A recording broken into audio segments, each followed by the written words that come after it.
খুব বেশি। সেজন্য তোমরা মদ থেকে, জুয়া থেকে, লটারি টিকিট কাটা থেকে দূরে সরে থেকো। আল্লাহ আরো বলছেন, ইয়া আইয়ুহাল্লাযীনা আমানু লা তাকরাবুস সালাতা ওয়া আনতুম সুকারা।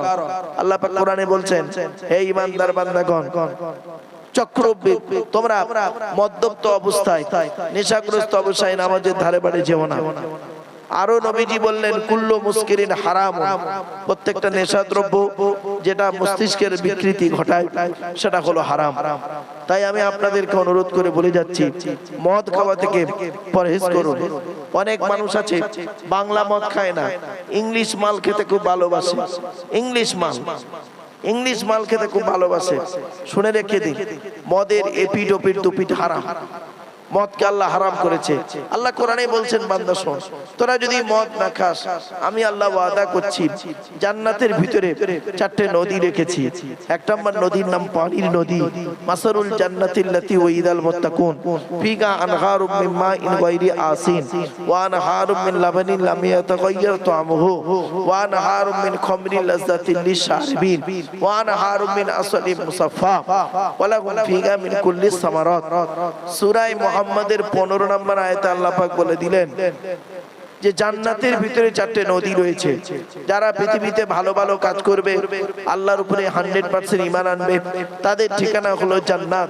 আর জান্নাতের ভিতরে 4টে নদী রয়েছে।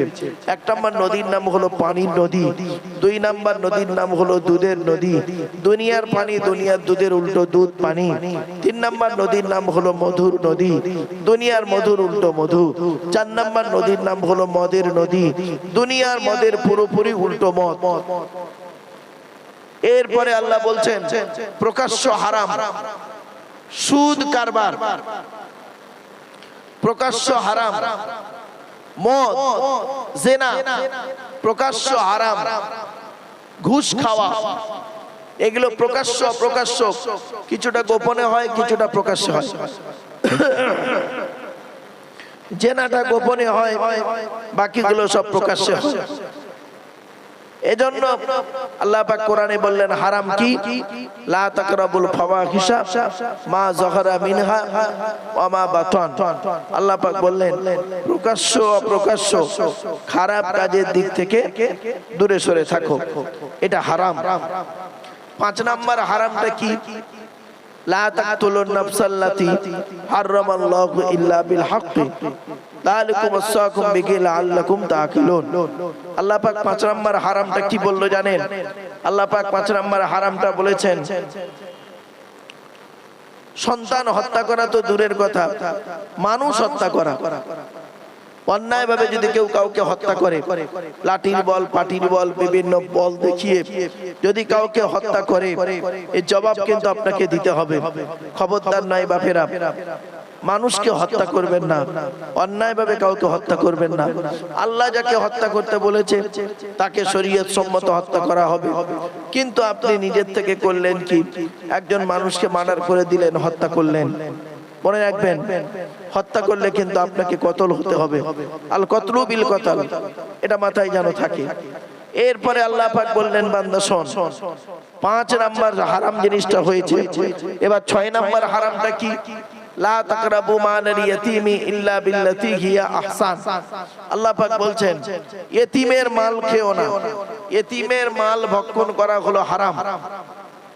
বাপ মরে গেছে, মা মরে গেছে, অনেক মানুষ আছে দেখবেন ইতিমের মাল খেতে খুব ভালো লাগে। মানুষ মারা গেছে, তার ছেলে মেয়ের সম্পত্তি ও করছে কি, বেঁচে আছে, বিভিন্ন দিক থেকে ও নিজের নামে রেকর্ড করে নিচ্ছে। খবরদার নয় বাপেরা, এই হারাম খাবার, এই ইতিমের মাল ভক্ষণ করা হলো হারাম। আল্লাহ পাক কোরআনে বলেছেন, লা তাকরাবু মালাল ইয়াতীমি ইল্লা বিল্লাতী হিয়া আহসান হাত্তা ইয়াবলুগা আশুদ্দা। যতক্ষণ পর্যন্ত ইতিম না বয়স প্রাপ্ত হচ্ছে, ততক্ষণ পর্যন্ত তুমি ইতিমের মাল তার ধারে বাড়ে যেও না। খাওয়া তো দূরের কথা, ইতিমের মাল ভক্ষণ করো না। তাই আপনাদেরকে আমি অনুরোধ করে বলে যাচ্ছি, ইতিমের মাল খাওয়া থেকে দূরে সরে থাকুন। আল্লাহ পাক পবিত্র কোরআনে বলেছেন, ইন্নাল্লাযীনা ইয়াকুলুনা আমওয়ালাল ইয়াতামা যুলমান ইন্নামা ইয়াকুলুনা ফি বুতুনিহিম নারা ওয়া সায়াসলাউনা সাঈরা। পবিত্র কোরআনে আল্লাহ পাক বললেন সূরা নিসা 10 নম্বর আয়াতে, ইন্নাল্লাযীনা ইয়াকুলুনা আমওয়ালাল ইয়াতামা যুলমান, যারা ইতিমের মাল ভক্ষণ করে তারা তাদের পেটে নরকের আগুনগুলো ঢোকাতে শুরু করে। এরপরে আল্লাহ বলছেন তাদের জন্য আমি আল্লাহ সাইর নামক জাহান্নাম নির্ধারিত করে রেখে দিয়েছি। বিশ্বনবী মুহাম্মদ সাল্লাল্লাহু আলাইহি সাল্লাম বলছেন আপনি এতিমকে ভালোবাসুন, এতিমকে খাবার খাওয়ান। আল্লাহর নবী বলেছেন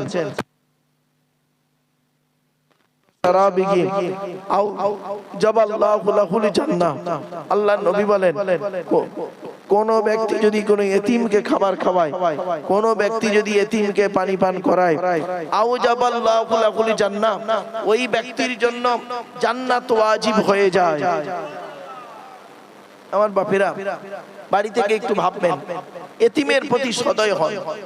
যারা এতিম বাচ্চা আছে, ছেলে হোক মেয়ে হোক, এতিম বাচ্চার প্রতি আপনি কোনোদিন অত্যাচার করবেন না, অনুরোধ করে বলে যাচ্ছি।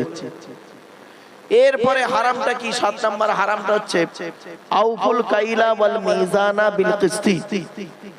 আল্লাহ বলছেন তোমরা ওজন যখন করবে ওজনে কম বেশি করবে না। খবরদার মা বোনদেরকে বলছি, বাবাজি যুবক ভাইদের বলে যাচ্ছি, ওজনে কোনোদিন কম বেশি করবেন না। ওজনে কম বেশি করবেন না, আল্লাহর কাছে ধরা পড়ে যাবেন ওজনে কম বেশি করলে। আল্লাহ কোরআনে বলেছেন ওয়াইলুল লিল মুতাফফিফিন আল্লাযীনা ইযা ইক্তালু আলান নাসি ইস্তাওফুন ওয়া ইযা কালুহুম আও ওয়াজানুহুম ইখসিরুন আলা ইয়াযুন্নু উলাইকা আন্নাহুম মাবউসুন লিয়াউমিন আযীম। আল্লাহ পাক বলছেন যারা ওজনে কম দেয় তাদের উপরে আল্লাহর গজব পড়বে। তাই আমি আপনাদেরকে অনুরোধ করে বলে যাচ্ছি আপনারা ওজনে জীবনে কম বেশি করবেন না। যদি একটু বেশি যায় যাক, কিন্তু কম দেবেন না। আপনি যদি ওজনে কম দেন কিয়ামতের মাঠে আল্লাহর কাছে জবাব দিতে হবে। এরপরে আল্লাহ পাক হারাম জিনিস বললেন কি? যে হারামটার কথা বলছেন সেই হারামটা হচ্ছে কি জানেন? ওয়াইদা কুনতুম ফাদিলু ওয়া বিআহদিল্লাহি আউফু ওয়াইদা কুনতুম ফাদিলু ওয়ালাউ কানা যা কুরবা। যখন তুমি কথা বলবে, ন্যায্য কথা বলবে, হক কথা বলবে, কোনদিন এদিক ওদিক করে কথা বলবে না। ওয়াইদা কুনতুম ফাদিলু, যখন তুমি কথা বলবে ন্যায্য কথা বলবে। ওয়ালাউ কানা যা কুরবা, যদি সে তোমার নিকটবর্তী লোক হোক না কেন।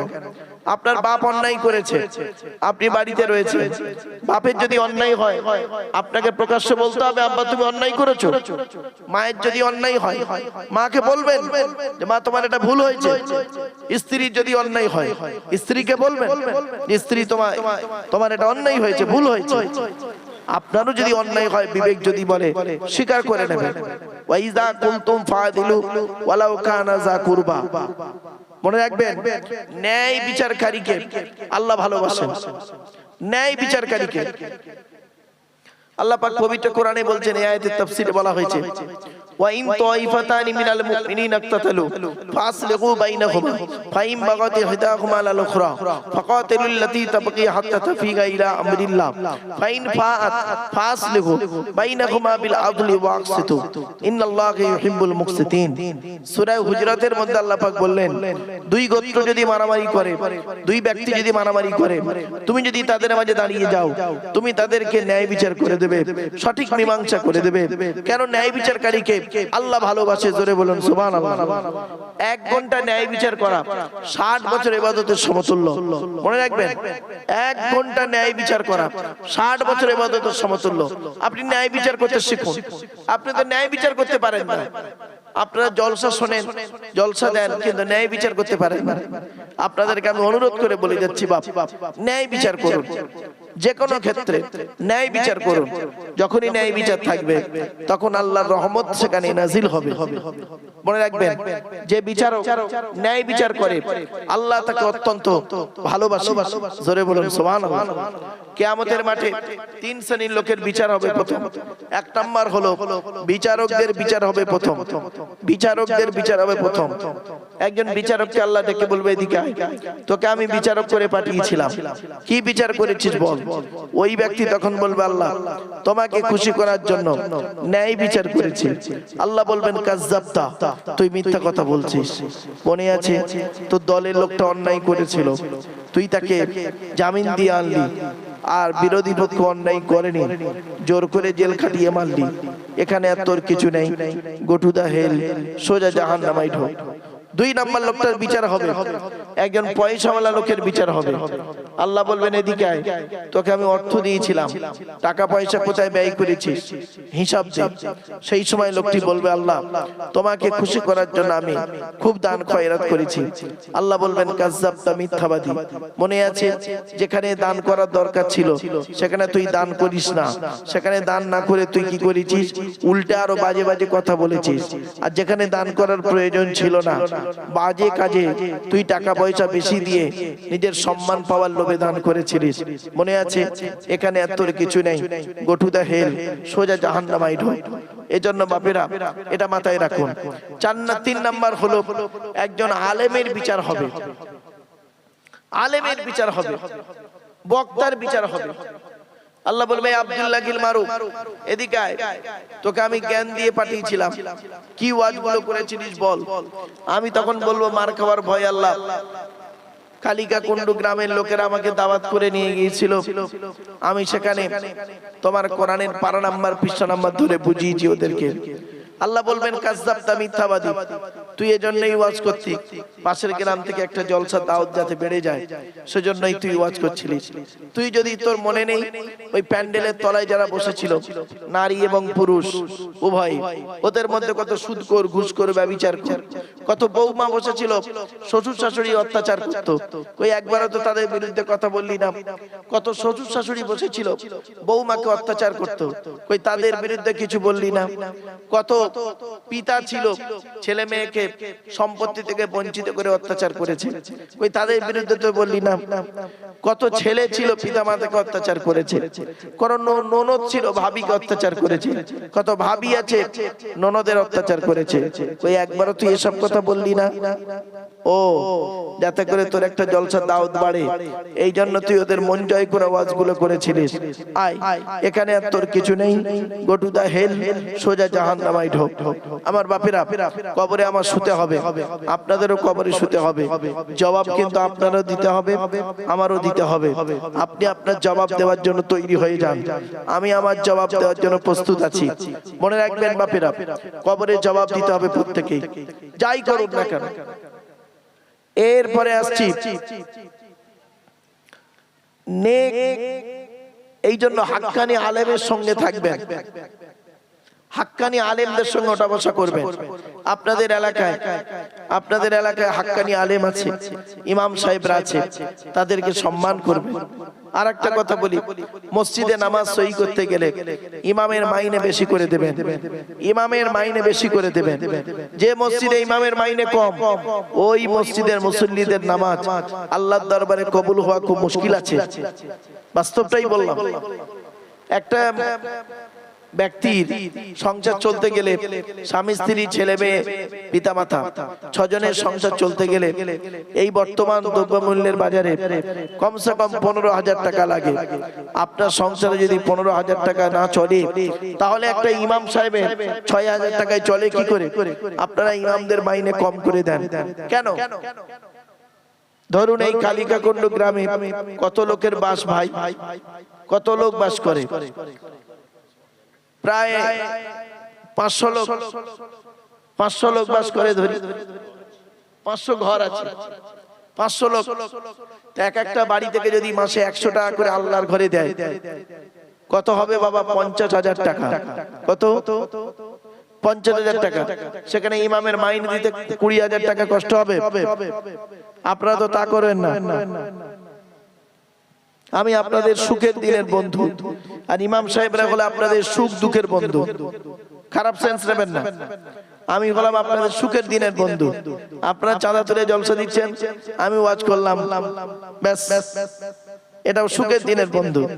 আর ইমাম সাহেবরা হলো সুখ দুঃখের বন্ধু। রাত 12টার সময় আপনি এসেছেন, ইমাম সাহেব দরজা খোলো, কি হয়েছে? আমার বাচ্চার শরীর খারাপ, তেল পড়া পানি পড়া দেন। আবার করলেন কি? ভোরের বেলায় এসে ইমাম সাহেব ওঠো, কি হয়েছে? আমার বৌমার পেটে বাচ্চা ছটফট করছে, পানি পড়া দাও। তো বৌমার বাচ্চা হয়ে গেল। সকালে ফজরের নামাজ পড়ে ইমাম সাহেব শুয়েছে। ইমাম সাহেব ওঠো, কি হবে? আমার নাতি হয়েছে, তার কানে আজান দাও। তো ইমাম সাহেব গেল। কিছুদিন পরে ইমামের এই ছেলের আকিকা দিচ্ছেন, নাতির আকিকা, আকিকা বোঝেন তো, আকিকা দিচ্ছেন। রাত 2টার সময় ইমাম সাহেব শীতকালে শুয়ে আছে, ডাকছে, ইমাম সাহেব ওঠো, কি হয়েছে? গরু জবাই করতে হবে, গরু জবাই, কাল বিরিয়ানি হবে, 800 লোক খাবে। ইমাম সাহেব করে দিল। আবার কিছুদিন পর ছেলে নাতির বিয়ে হচ্ছে। ইমাম সাহেব কি হয়েছে? আমার নাতির বিয়ে পড়াও। ভালো, অ্যাক্সিডেন্টে নাতি মরে গেছে। ইমাম সাহেব কি হয়েছে? তা আমার নাতি জানাজা পড়াও। তার মানে কি বলবো, দোলনা থেকে নিয়ে কবর পর্যন্ত ইমাম সাহেব আপনাদের সঙ্গী। আপনারা ইমাম সাহেবদের ভক্তি শ্রদ্ধা করেন না, কি বলবো। আমি 2 ঘন্টার মেহমান গো বাবা, আমি আপনাদের কাছে 2 ঘন্টার জন্য আছি, 2 ঘন্টার মেহমান। আমাকে যদি এত তাকবীর দেন, এত কিছু করেন, এত ভক্তি শ্রদ্ধা করেন, তাহলে যে আপনাদের কাছে 24 ঘন্টা আছে তাকে কতটা ভক্তি শ্রদ্ধা করার দরকার। এর দাঁড়ায় কি দাঁড়ালো? মাকে ভাত দেয় না, শাশুড়ির হজে নিয়ে যায়। বুঝতে পারলেন না? মাকে ভাত দেয় না, শাশুড়িকে হজে নিয়ে যাচ্ছে। বাবা আমি বাস্তব কথাটা বললাম, কথাটা শুনতে হয়তো খারাপ লাগবে। আমি খুব অসুস্থ মানুষ বাবা। আমি এখান থেকে যাব দমদম এয়ারপোর্ট, কালকে আমার একটা কনফারেন্স আছে লখনৌ কনফারেন্স। ভোরের বেলা প্লেন, একদম 2:30টার মধ্যে এয়ারপোর্টে ঢুকতে হবে। মানে এতটাই আর শরীর অসুস্থ, কিন্তু কিচ্ছু করার নেই। আমি যে ক্যান্সেল করব, ক্যান্সেলও করতে পারবো না। প্লেনের টিকিট কেটে আমাকে যেতেই হবে ওইখানে। তো যাই, আল্লাহ তকদিরে যেটা রেখেছে সেটা হবে বাপ। সেজন্য আপনাদেরকে বলি, অসুস্থ মানুষ তো আপনাদেরকে আমি আজকে চিৎকার করে চেঁচামেচি করে বলতে পারলাম না। আমি টু দি পয়েন্টের উপরে কথাগুলো বলছি। বাপেরা, আজকে আপনারা আমার গলা নিয়ে বিবেচনা করবেন না, আমার বলা নিয়ে আলোচনা করুন। আমি কি বলছি ওটাকে নিয়ে শ্রবণ করুন। আমি কি টান দিচ্ছি কি দিচ্ছি না, এটা নিয়ে আপনারা দেখতে যাবেন না। চলো, এরপরে আসবে আলেমের বিচার হবে। বাপেরা, আমি আপনি কেউ বাদ যাব না ওইখান থেকে। প্রত্যেকের বিচার হবে সেই মাঠে। সেই মাঠে যখন বিচার হবে, কি জবাব দেবেন আপনারা? কি জবাব দেবেন আপনারা? কবরে জবাব দেওয়ার জন্য প্রস্তুত হন। কবরের কথা স্মরণ করুন, আর হাক্কানি আলেমদের সঙ্গে চলুন। হাক্কানি আলেম কাদের বলে বাবা বলতে পারেন কেউ? হাক্কানি আলেম কাকে বলে? বাপেরা শুনে নিন, হাক্কানি আলেমের সংজ্ঞাটা বলি। আল্লাহ নবী বলছেন, আল্লাহু আজওয়াদু জুদান ওয়া আনা আজওয়াদু বানি আদম ওয়া আজদুহুম বাদি রাজুলুন আলিমা ইলমান ফারাশারাহু ইয়াতি ইয়াউমাল কিয়ামাতি আমিরান ওয়াহিদা। আল্লাহর নবী বলেন, আল্লাহ হলেন সবথেকে বড় দাতা, আল্লাহর পরে বড় দাতা হলাম আমি মুহাম্মদ সাল্লাল্লাহু আলাইহি ওয়াসাল্লাম। আমার পরে বড় দানশীল ব্যক্তি হলো ওই আলেম যে ইলম অর্জন করেছে, ইলম মোতাবেক নিজে চলাফেরা করেছে, আর ওই ইলম নিয়ে মানুষকে প্রচার করেছে, তার জ্ঞান দিয়ে মানুষ উপকৃত হতে পেরেছে। কবরে শুয়ে শুয়ে ওই আলেম সওয়াব পাবে। কিয়ামতের মাঠে ওই আলেমকে এক একটা দলের আমির করে আল্লাহ তুলবে। আমার বাপেরা, আলেমের মর্যাদা অনেক বড় বাপ। তাই আল্লাহর নবী বললেন, উতলুবুল ইলমা মিনাল মাহদি ইলাল লাহাদ। দোল্লা থেকে নিয়ে কবর পর্যন্ত লেখাপড়া শেখো।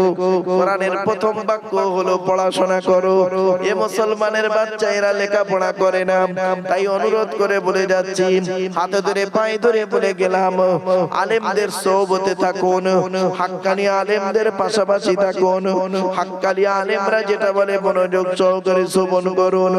আল্লাহর নবী বলেন, কুন আলিমান, হাক্কানি আলেম হও, আও মুতাআল্লিমান, হাক্কানি আলেম যদি হতে না পারো, আও মুতাআল্লিমান, হাক্কানি আলেমের ছাত্র হও, তাও যদি সুযোগ না পাও, আও মুস্তামিআন, হাক্কানি আলেমরা যেটা বলে মনোযোগ সহকারে সেরা শ্রবণ করো, তাও যদি সুযোগ কপালে না জোটে, আও মুহিব্বান, হাক্কানি আলেমদের তাদেরকে অন্তর দিয়ে ভালোবাসো ওয়ালা তাকুন খামিসান ফাতুলিকু 5 নাম্বারটা হতে যেও না তাহলে তুমি ক্ষতিগ্রস্ত হয়ে যাবে তাই বাপেদের অনুরোধ করে বলে যাচ্ছি হাক্কানি আলেমদের সঙ্গে চলাফেরা করুন হাক্কানি আলেমদের সঙ্গে ওঠা বসা করুন আজকের আমি 10টা হারামের কথা বলতে গিয়ে আজকের 7 নাম্বার হারামটা হলো কি আল্লাহ পাক কোরআনে বলছেন ওজনে কম দিও না 8 নাম্বার হারামের নাম হলো ওয়াইজা কুনতুম ফাদিলু ওয়ালাউ কানা যা কুরবা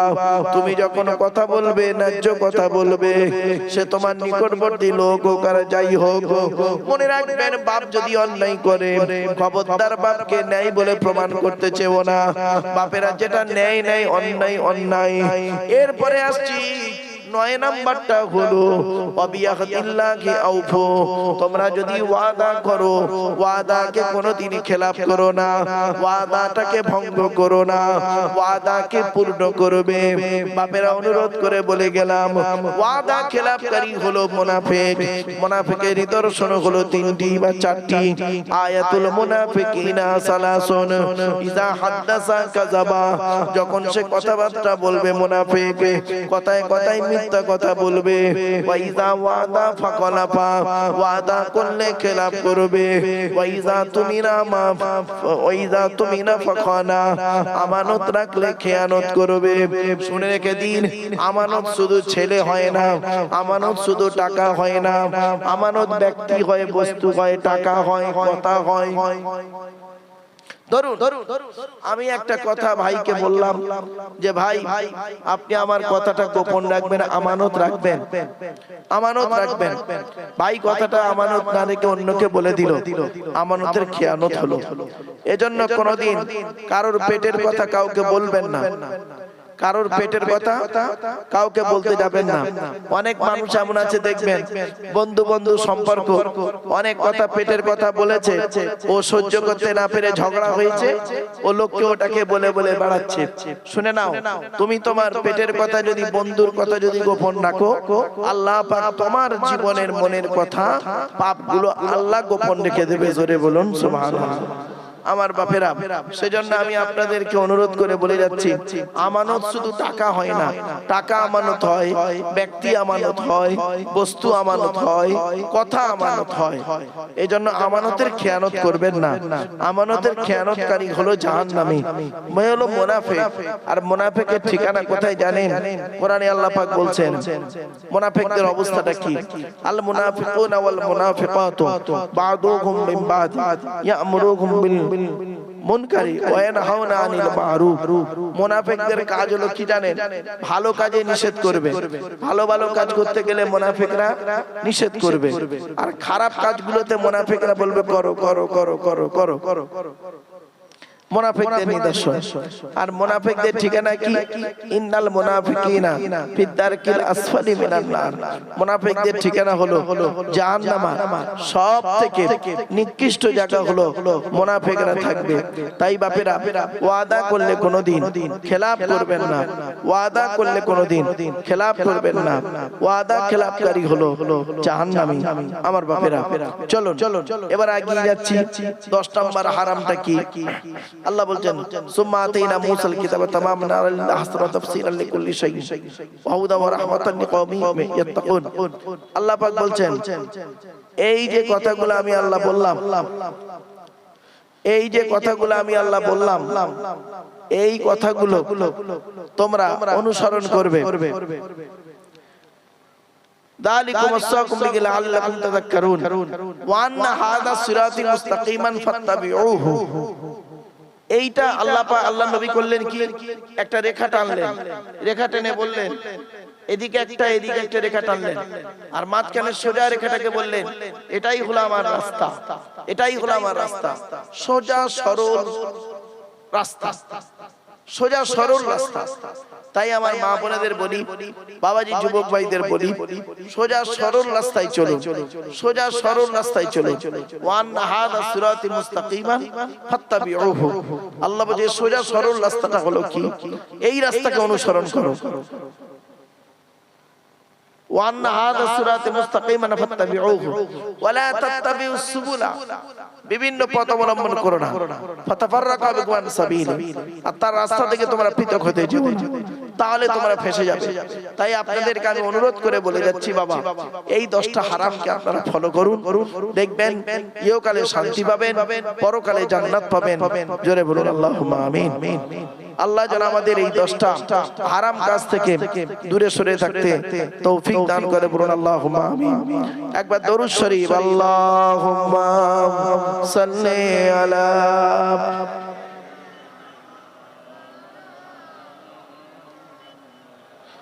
ওয়া আলা আলি সাইয়্যিদিনা